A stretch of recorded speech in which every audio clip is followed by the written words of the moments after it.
Good evening, Anita. Hello. Welcome to Jam with Sam in the 25th episode of Indian Network Hub. You're bright and early over here. Yeah. Called me and I like, can I come? I said, where are you? I'm outside. I said, come inside. So we had a nice long chat. I know. Okay, Bombay surprised Bombay me. surprise. I know. So tell us something about your life journey, starting from school time and how did you reach here right now? Gosh, it's a very long journey. I'm not sure if we have enough time, but I did my schooling at Cathedral, and after that I went to Xavier's and studied there, after which I went to study performing arts in New York at the Herbert Berghoff Studio in New York. And even when I was in college here at Xavier's, my parents always taught my brothers and me that we needed to start working as early as we could. So it just was a stroke of luck. I really didn't think I'd be doing this, but after college I started the Shamak Davar Dance Company. So I was one of there were only 8 of us, and so I used to rush for my lectures, and then after that I would rush for rehearsal, and I had the best time. And I was determined, actually. I wanted to act and direct. I come from a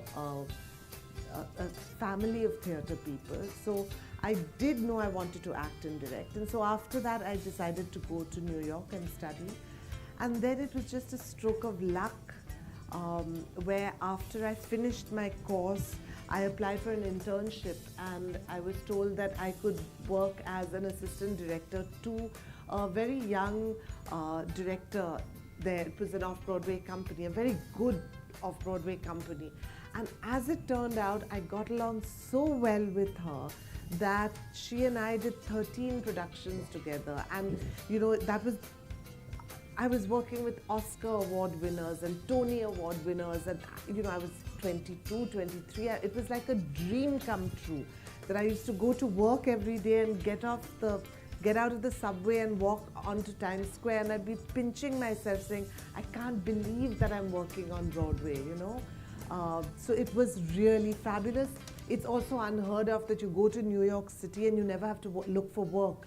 Because she was so successful, I just got every job that she got, I just was employed, So it was a really magical few years. And then I knew my then boyfriend, who's now my husband, who's also from Bombay. We were in school together as well. He said, he had a family business, so he said, let's go and try it out. And let's go see what Bombay is like. And if we don't like it, then we'll come back. If we like it, we'll stay on. And we came back, and for the first year, he had never worked here. I had worked here. Oh God, that first year we thought, what have we done? Biggest mistake. But then, and this is the wrong time to be saying it, I'll be sent to Pakistan. But the truth is, after that first year, slowly we realized that Bombay is that kind of city where it just pulls you in, and we then decided to have children, and then it's Bombay now. Okay. So then how did you get into the movie line? See, movies have just happened because I had friends who were making movies who said, why it all happened because I had friends who were making movies. And my main body of work has always been theatre. I basically do plays, and theatre spoils you because you get the most amazing roles to work with as a woman. And now films give good enough roles to women, but otherwise it's always just being pretty and doing something.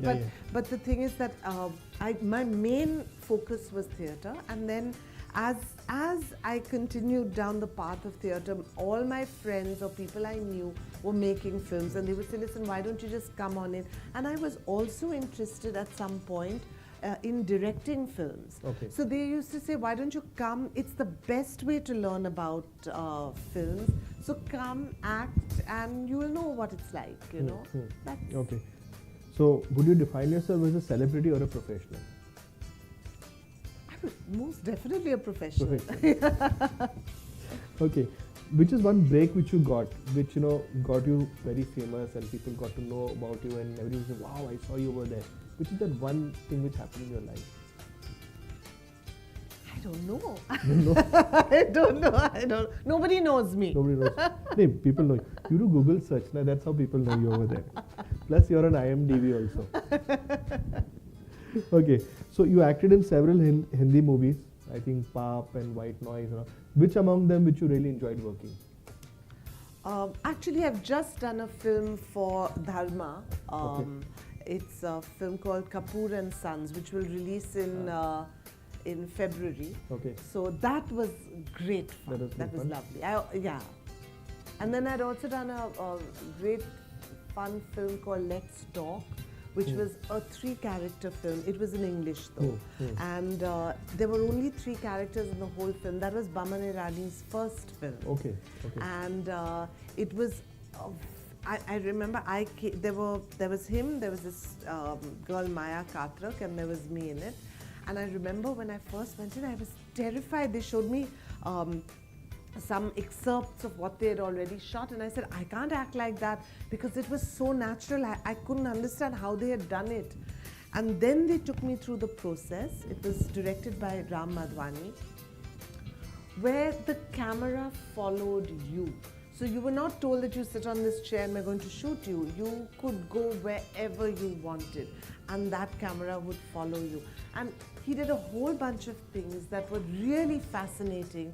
I have never had an experience like that. It was really something else. So which was the first movie which you did commercial Bollywood? Commercial Bollywood was before Paap was Jism. Yeah, everybody remember Jism for Jadoo Hai Nasha Hai. That's right. That's one of the best. We were in college at that time over there. Okay, which is your favorite platform? Facebook, Twitter, Instagram, LinkedIn? Only Facebook. Because I saw you in LinkedIn, your Twitter, like there was one tweet, I tried, I've tweeted 3 times, I think. I'm useless at it. Facebook works for me. Yeah. The rest I don't even know. I think Instagram and all is for children. No. No? Oh, my children are on it. I like it because then I'm a child also over there. My kids have banned me from getting onto Instagram. They said you're not allowed to, so that's that. Very bad. Something about your family.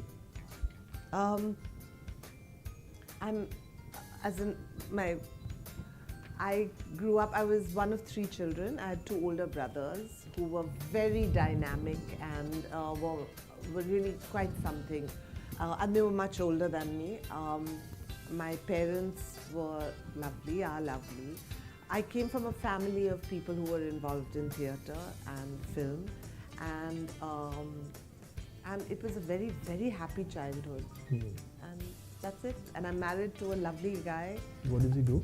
He's in the travel business. He has a company that specializes in inbound tours. Okay. So they do luxury holidays, very specialized holidays for people in India. In India, okay. And what about your kids? My kids, one is 17, the other is 12, and 2 daughters, lovely, great fun to be with. So you think they're also going to continue into your footsteps or in their dad's footsteps? Neither, I think. Well, well, they're still very young, but my older daughter is very interested in design. Okay. And she's very good with art. So she's not interested in being on stage yet. But, and my younger daughter is still quite little. Okay. Yeah. Okay. But I've told my younger daughter, because she's quite a go-getter. So she said, I said, what do you want to be when you grow up? And she said, I'd like to be a dancer or something like that. So I said, no, I think you should go corporate. And she hates that word. She can't bear it. She said, what's corporate? One more. Yeah, I know. So you see the age gap now. I said, yeah. Okay, so quick gun Sam, one witty answer. Bollywood. Lights. Lights. Okay. Hollywood. Entertainment. Entertainment. Money. Good. Politics. Hate. The word ban. Allergy. Okay. Whom do you admire as a celebrity or an entrepreneur? Whom you look up to? As an entrepreneur, actually, my gosh. You've got, even with a celebrity, that kind of question always stumps me because I don't have favorites. I don't have, when people say, who's your favorite actress? I have no idea. Who's your favorite author? I'm clueless. I'm not good at that answer. I really am not. But I do admire a lot of people. And I think if you're saying celebrity, I just feel celebrities or entrepreneurs, there are people who come forward, like entrepreneurs who come forward with the most brilliant ideas and see it through. To me, that's fascinating, you know. So I'm sorry I'm not giving you one word. It's not a quick answer. I'll throw a couple of names at you. Maybe Richard Branson. Yes, of course. You know, I think anyone who's revolutionary, you've got a lot of people who are very successful but not revolutionary. I think that's what's exciting, you know. Mr. Tata. Lovely. Dignity, a lot of dignity. He's Yeah. gone out, he's brought India on the world map. Make in India, he's brought on the world map over there. Okay, tell us, I mean, I was going to I thought of doing some publicity for this event and I said, Indian Networker is going to be banned. Yeah. Why? Because we're going to talk about Agnes of God. Correct. So, like everybody's, there'll be moral police standing out over here and then tomorrow, like I'll, front page of Times of India. So I think it's negative and good publicity. So tell us about the story of Agnes of God. So, well, it's actually a very unfortunate thing. I think we know that it's happening all over the place, whether it's writing of books or plays or movies, there's just banning is happening too much. It's a little silly, actually, if you think about it. It's just silly because you don't have to agree with what someone is doing. The idea is I think all artists do not set out to offend. However, the very nature of art is such that someone can get offended. That's the nature of it. You cannot take art out of the world. It's important for your existence, you know. But people, one gentleman did get offended with Agnes of God, and he has every right to. But he moved or tried to move things to ban the production without even seeing it or reading it, you know. And really the play is such a lovely piece of writing, which is the debate between faith and science. It's not meant to offend anyone. And if you see it, I'm not sure if you saw it, but if you see it, it actually tilts in the direction of faith. So, and I think the way it's written, if you are a person who believes in faith, you will see that as the strength. If you are a person who believes in logic and are an atheist, you'll probably see more of that. It's a beautifully written script. So it was unfortunate, but I think what was fascinating, because we are talking about social media, is that all the support came from Facebook and Twitter.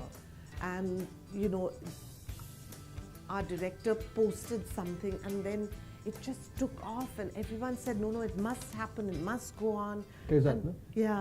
And we had a lot of support and we managed to do the production. But now, you know, unfortunately all our dates were at a Christian auditorium. So that got pulled.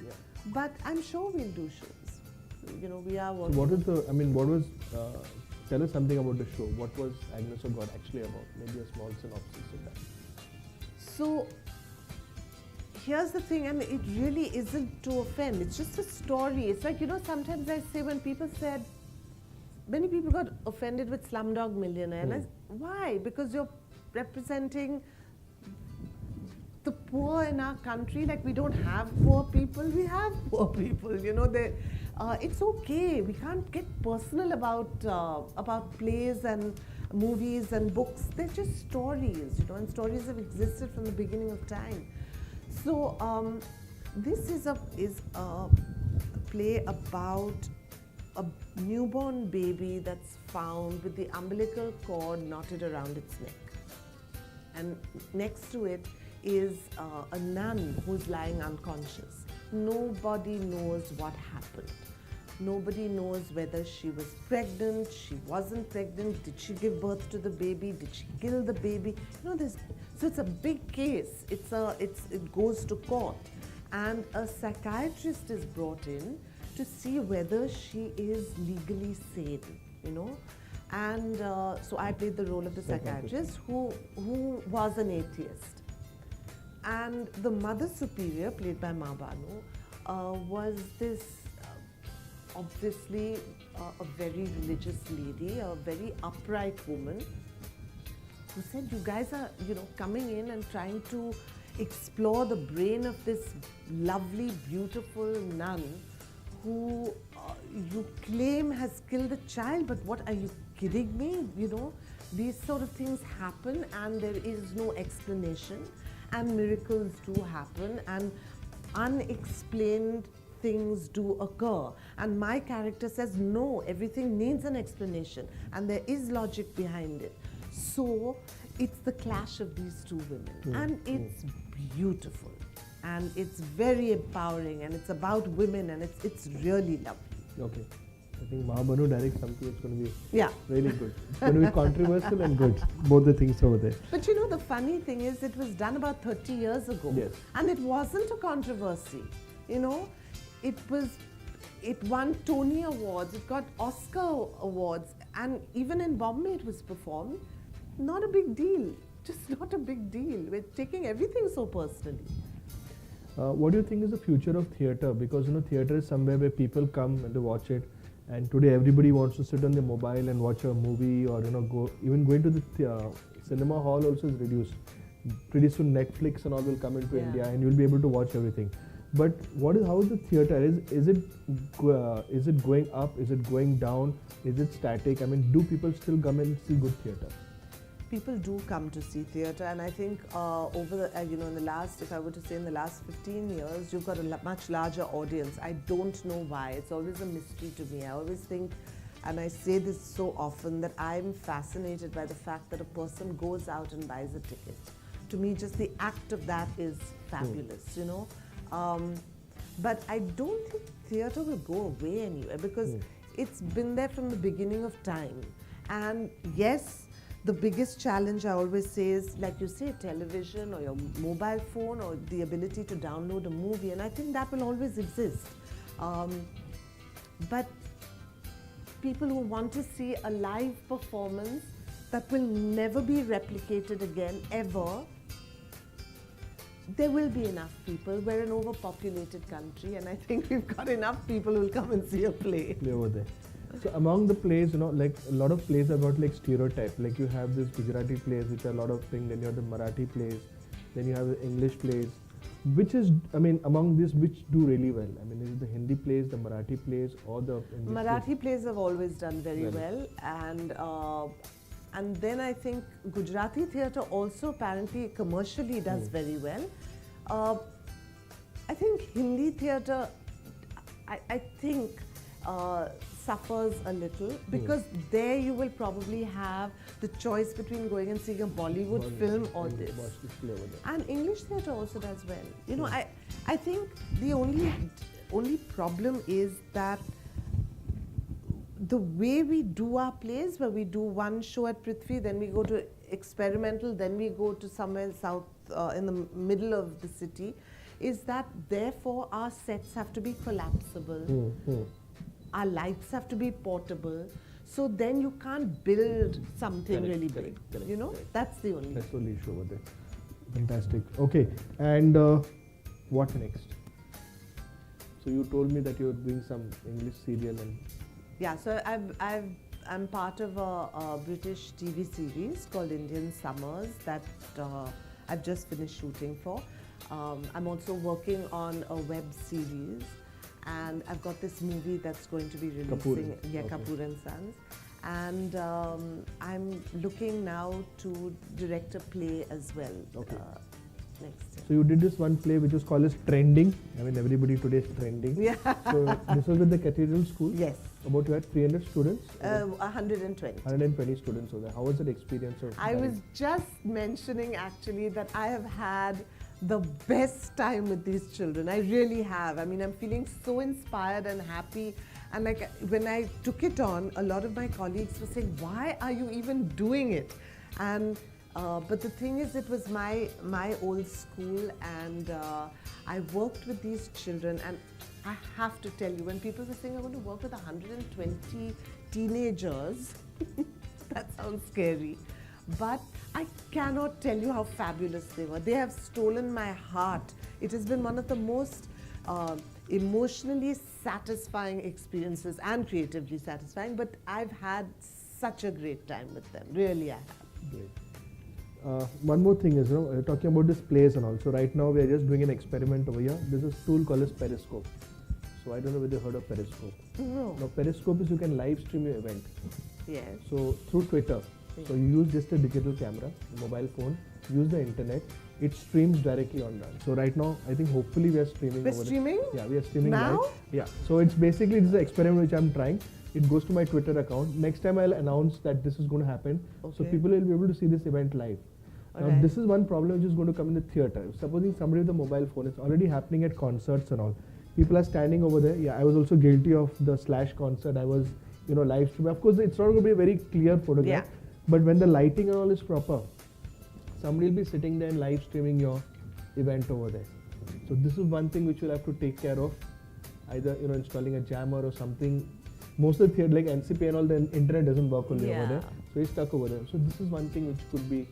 Yeah, but it doesn't worry me much because it's never the same. And, in fact, I've just done, last year I did this thing which has been done by Nandita Das and her husband Subodh Maskara. They've started a concept where they film your play.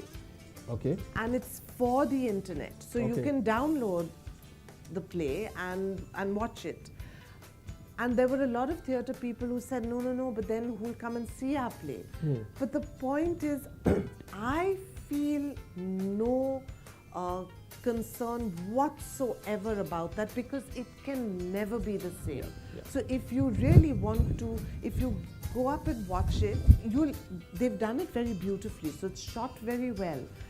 But if you like what you see, you will want to come and see the play.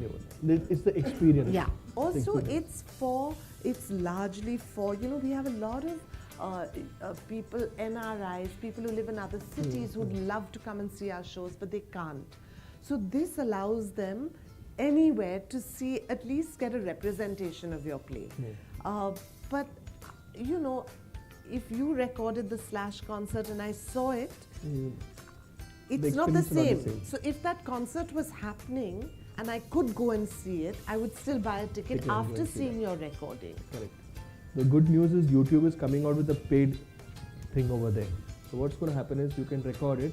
Somebody has to pay YouTube money, okay, and they'll be able to see that your play or whatever thing is over there. I see. So that's happening. Of course, once the play also goes, people also end up money. There's this boy in Tokyo who every day earns about, I think, 150,000 rupees. All he does is, there's a camera over there and he's eating food. So everybody watches this Korean or Japanese boy over there eating food, what he's eating over there. People tune in to see that happening over there. Really? Yeah. So this is, yeah. And that guy is earning 150,000 rupees every day. So, okay, now I'm eating this, I'm eating that. People. Now we're all going to go home today and we're all going to put a camera and start eating. We could create a movement. So that's the kind of things which are happening over there. People are watching things like that. Like his WhatsApp thing over there, it went viral. Yeah. I got it. I said, I know this guy. Like, okay, like it's my friend over there. Oh, you know him? How do you know him? Like, people at school were very, like, you know everybody over there. I said, chalo, yaar, at least kuch to fayda ho gaya uska over there. Great. But yeah, this viral thing is something else. It's just fabulous. You don't know what goes viral. Yeah. So the last question is a word to all the old and one young entrepreneur out over there. Well, I wish I was an entrepreneur. I feel, how can I give them advice?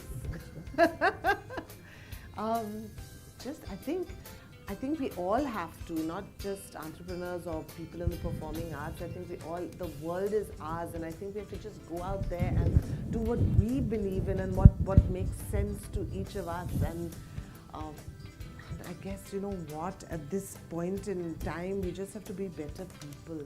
Yeah, be I think tolerant. Yeah, we really, really need to. It's so true. We really do need to be tolerant and just let people say what they want. Yeah. A word is not going to harm you, you know. All It's like this. right. Everybody's got opinion, but it should not Yeah. be an abusive opinion. Yes. So that's Opinions are lovely. I love opinions.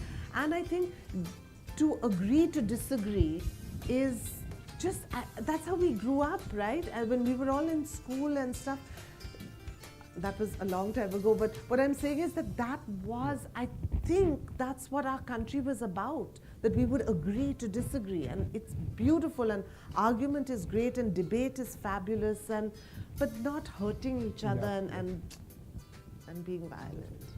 Fantastic, Anahita. Thank you so much for being Thank here. you. Thank you. This could be a margarita mug or a coffee mug, whatever you want to do there.